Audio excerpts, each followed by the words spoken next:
chama Marilu Cabanhas. Bom dia, Marilu.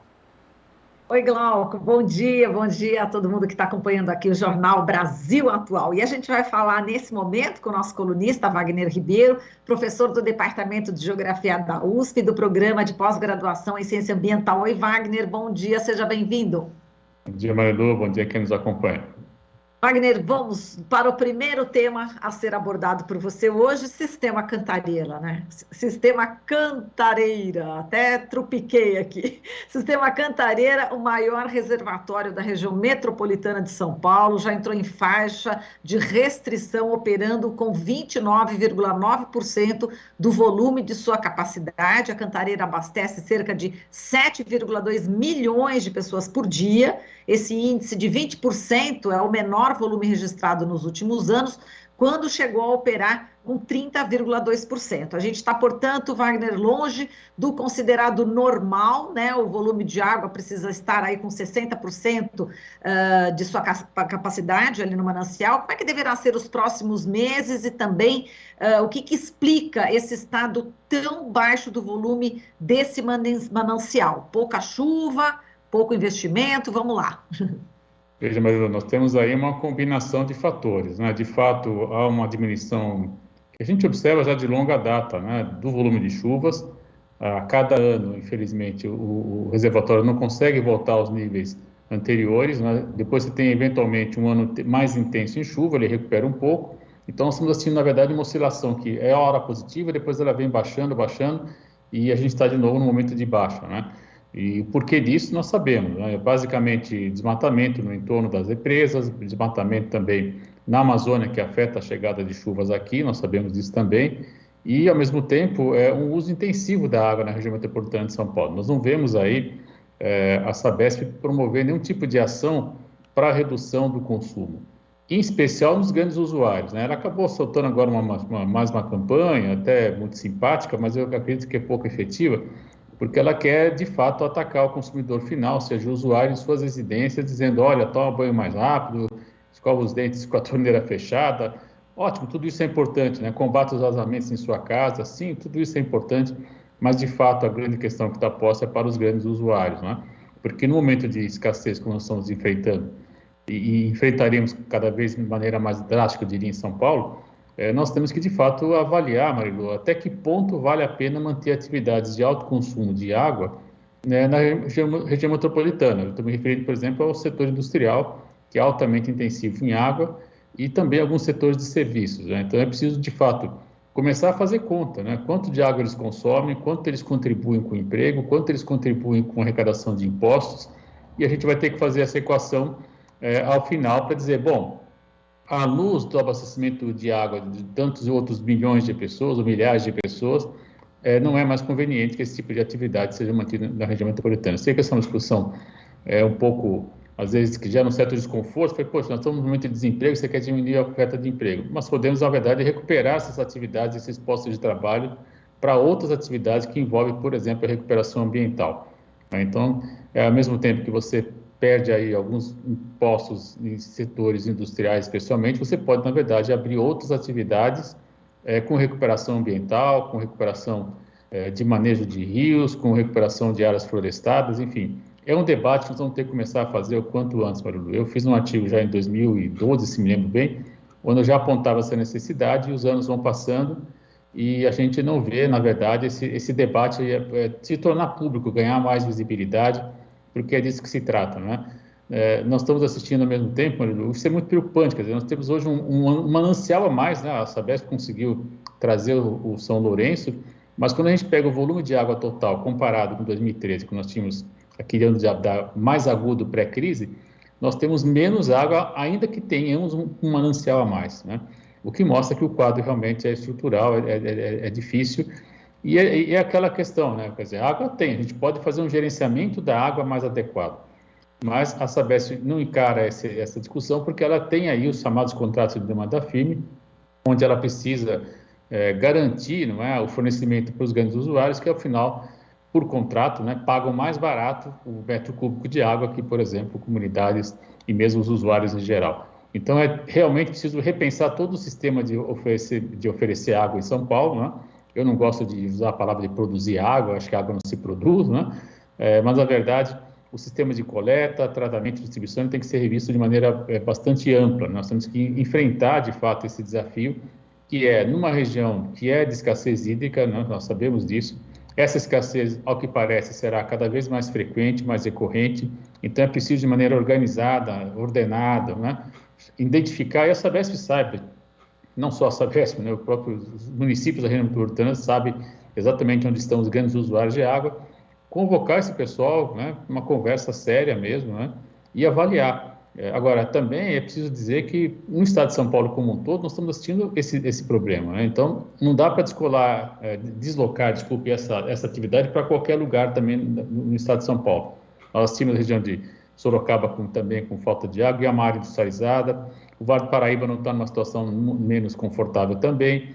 Enfim, nós estamos assistindo, na verdade, o fator água como hoje um limitante para a atividade industrial, por exemplo, no estado de São Paulo. Esse é um dado também que precisa ficar muito claro e avaliar, né, até que ponto é conveniente manter esse tipo de atividade numa área onde nós temos uma elevada concentração populacional e dificuldades de abastecimento hídrico. Exato, e falando da crise hídrica de 2013, Wagner, a gente também usou, né, a Sabesp passou a operar bombeando água do volume morto, né, e essa água nunca tinha sido usada para atender a população. Então, é possível que a gente passe novamente por essa experiência bastante ruim? Veja, Maria, essa é uma questão central, pelo seguinte: primeiro, a ideia de volume morto, ela não existe, né? Isso foi sacado, foi brilhante o argumento na ocasião, todo mundo ficou um pouco assim perplexo, né? Como assim um volume morto? Porque você tem uma água que você não usa, né? Na verdade, é uma reserva técnica que você precisa manter por duas razões. Primeiro, para você manter o reservatório plenamente encoberto, ou seja, você evita que o solo depois resseque, né? E um dos problemas do solo ressecar, do fundo, do reservatório, é que depois você pode ter uma fissura que ele pode passar a verter água. Você não tem exatamente controle sobre o quanto está vertendo de água ali. Isso tem dois problemas. Primeiro, dificuldade de acumulação, e o mais preocupante é se eventualmente essa água vai, inclusive, chegar até a barragem, né, da represa. Então, de fato, tem até uma questão de segurança envolvida nisso. Mas a Sabesp, naquele momento, ousou fazer isso, enfim, era um ano eleitoral, etc. A gente lembra das bombas chegando, né? E a cor da água, isso tornou o tratamento muito mais caro, porque você tinha que tirar uma série de sedimentos que estavam lá de muito tempo, né? Enfim, mas acabou-se de alguma maneira oferecendo essa água, né, para o consumo. E a água era de qualidade, isso precisa ser dito também, né? Foi feito um esforço importante, a água era uma água potável, com os indicadores necessários. Esse é um mérito, então, que tem que ser reconhecido. Mas não é possível usar isso, não é recomendável usar esse volume, né? Nós temos que ter, na verdade, medidas para evitar o uso dessa água. E infelizmente, nós não assistimos esse tipo de discussão posta novamente hoje, né? A gente ouve aí os dirigentes da Sabesp dizendo, bom, vai ter água até o final do ano, fiquem tranquilos, né? Mas apostando na chuva, que a chuva virá. Nós sabemos que, infelizmente, os indicadores de chuva têm sido menos favoráveis, né? Claro que pode ter uma instabilidade e, eventualmente, ter uma chuva intensa e a gente passar por mais um ano sem entrar no volume morto, o chamado reserva técnica, que é a expressão mais correta. Sim, pode ocorrer, mas nós ficamos dependendo de algo que nós não podemos controlar, que é justamente a chuva.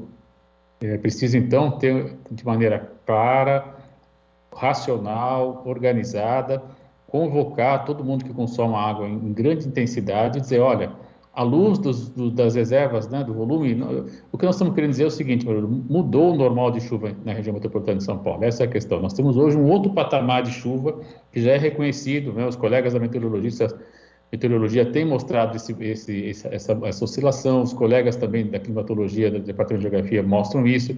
Na verdade, o volume, o quantitativo não se alterou, mas você tem uma oscilação importante de volume, né? E, então, na verdade, alguns anos você passa a ter muita chuva e outros anos você passa a ter um volume menor. A dificuldade é acumular e gerenciar essa oscilação muito intensa. Você tem muita chuva de uma certa vez, você não consegue acumular, você tem que, inclusive, expressão que se usa, verter água, né? Perder água, jogar água dos reservatórios, por questão de segurança. Então, essa é uma equação nova que vai ter que ser, em algum momento, enfrentada, né? E, ao mesmo tempo, diminuir o consumo dos grandes usuários de água. Essa é a questão fundamental que me parece, porque se você tira água de 2, 3 indústrias, você abastece mais alguns milhares de pessoas, né? Essa é a conta que eles vão ter que fazer. Como prevê, aliás, a própria lei das águas no Brasil, né? Apesar da mudança do marco de saneamento ano passado, isso se mantém. Nós temos que, em regime de escassez, salvaguardar o abastecimento humano e animal, né? Que me parece fundamental de fato. Perfeito, Wagner. Agora vamos falar aqui da Conferência das Nações Unidas sobre Mudanças Climáticas, né? Este ano, a COP26 vai ser realizada entre os dias 31 de outubro e 12 de novembro, na cidade de Glasgow, na Escócia. Agora, na semana passada, houve a pré-COP26 na Itália. O indígena do povo Terena, lá do Mato Grosso do Sul, o Eric Marque, disse que os ativistas europeus têm muito a aprender com os povos nativos brasileiros sobre o tema. Ele estava lá, ele disse que eles entendem o assunto de forma muito científica, mas, segundo ele, nós temos a contribuição da vivência, da ancestralidade no cuidado com a terra, que é o que a Europa precisa entender. Aquele recado que ele mandou, né? Ele apareceu aí numa foto ao lado da Greta Thunberg, foi um momento bastante importante, né, Wagner? Não há dúvida, Marilu. Eu acredito que foi para nós que acompanhamos as questões socioambientais, essas poucas vitórias que a gente tem assistido e que a gente tem que comemorar, né, e valorizar e trazer a público, porque, de fato, ouvir um representante de um povo originário brasileiro numa reunião preparatória envolvendo juventudes e com essa qualidade de argumentação é, de fato, esperançoso, eu diria, né? É claro que essa fala não pode cair no vazio, ao mesmo tempo ela é uma fala de denúncia, né? Inclusive a própria eurocentrismo, né, que ainda predomina, ele foi muito inteligente, foi brilhante, na verdade, porque ele fez uma crítica ao eurocentrismo e toda a racionalidade científica, né, de maneira inteligente, sutil, né, e dizendo, olha, há outras formas de conhecimento, há outras maneiras de olhar o mundo, isso tudo precisa ser ponderado, discutido quando nós vamos pensar em termos de mudança climática, né? Então, me parece, de fato, uma fala brilhante e que corrobora o que a gente vem dizendo já há algum tempo, né? O Brasil tem uma sociodiversidade que, associada à biodiversidade, pode nos colocar em outro patamar, né? Esse conhecimento, essa ancestralidade que ele muito bem apontou, permite, por exemplo, que os povos originários vivam, mantenham o seu modo de vida, reproduzam seu modo de vida, inclusive, por séculos, né? E a floresta mantém lá os seus serviços ambientais e ecossistemas. Está tudo conservado, enfim, você consegue ter lá a reprodução de um estilo de vida e ainda oferecer serviços ambientais para esse patamar de matriz ocidental, né, que o Brasil acabou, de certa maneira, incorporando na sua maior parte do território. Então, foi, de fato, um brilhante a participação dele, muito importante, eu diria, e soma voz, né, mais uma voz aí, crítica associada à própria Greta, porque a Greta ela tem um papel fundamental de questionar os Estados nacionais, mas ela não chega a questionar também os fundamentos científicos que levaram a esse, digamos, a esse caos, né, que as mudanças climáticas podem trazer. Ela está dentro da racionalidade europeia, isso que eu quis dizer. Ela critica, sim, o modelo, mas ela critica por dentro da ciência europeia. Então, agora você tem uma outra voz, né, eu diria, um outro tipo de conhecimento, né, uma outra linguagem, e isso tudo se soma. Então, essa convergência, né, aquela foto dele com ela me pareceu emblemática, né, a gente que discute a questão do direito geracional, etc., e essa necessidade de convergência de saberes, né? E aquela foto é emblemática, eu vou usar aí nas minhas aulas, material didático, etc., porque é de fato muito importante. Espero que eles autorizem publicar, mas imagino que sim, já está divulgada por aí, então acho que não vai ter problema, mas é de fato muito emblemática, eu fiquei muito contente e acho que é importante ressaltar, né? Um originário do Brasil, de um povo terena, né? Levando esse tipo de discussão, qualificando o debate, eu diria, né, numa reunião na Itália, e que a gente espera que, de alguma maneira, também influencie os demais países. Em relação ao Brasil, eu não vejo muita, infelizmente, dada, por exemplo, a discussão recente na Comissão de Direitos Humanos, enfim, tudo que a gente tem assistido é lamentável, mas talvez ele possa influenciar outros países, né, e com isso a gente ter um resultado um pouco melhor na COP agora, no final desse mês, começo de novembro. Exato, vou ver se eu trago aqui o Eric para conversar com a gente. Excelente, muito bom. Você tem arrasado nas entrevistas, né? Eu tenho acompanhado, eu fico recomendando para os meus alunos, está sendo muito bom. Parabéns. Obrigada, Wagner. Bom, vamos lá, vamos só nesses segundinhos finais que a gente tem, queria que você comentasse um pouquinho, né, a importância do Nobel de Física de 2021, indo para os cientistas, né, que contribuíram para modelos do aquecimento global, os físicos George Parisi, Syukuro Manabe e Klaas Hasselmann.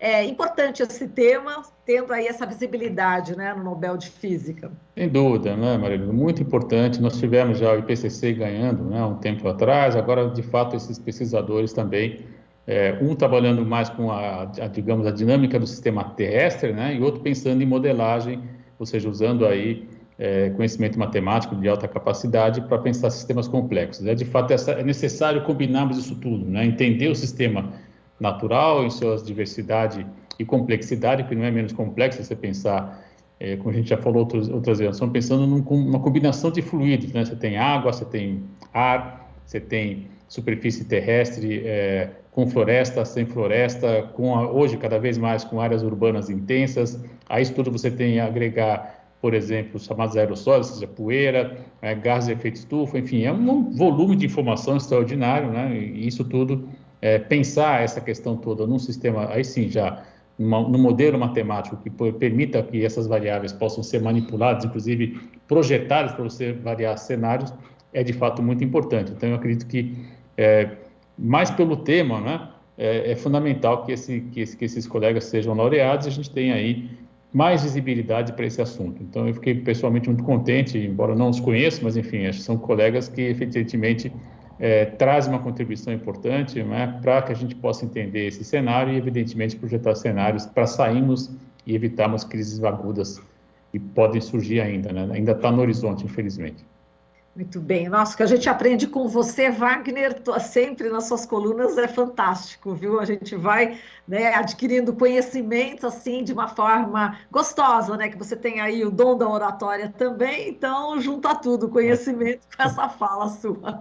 Wagner, muito obrigada. A gente tenta fazer o melhor, mas enfim, é sempre um desafio falar aqui para o grande público. Como disse um amigo meu outro dia, falou, você fala para muitos ouvidos na rádio, é muito importante. Eu falei, é verdade, eu não tinha essa dimensão.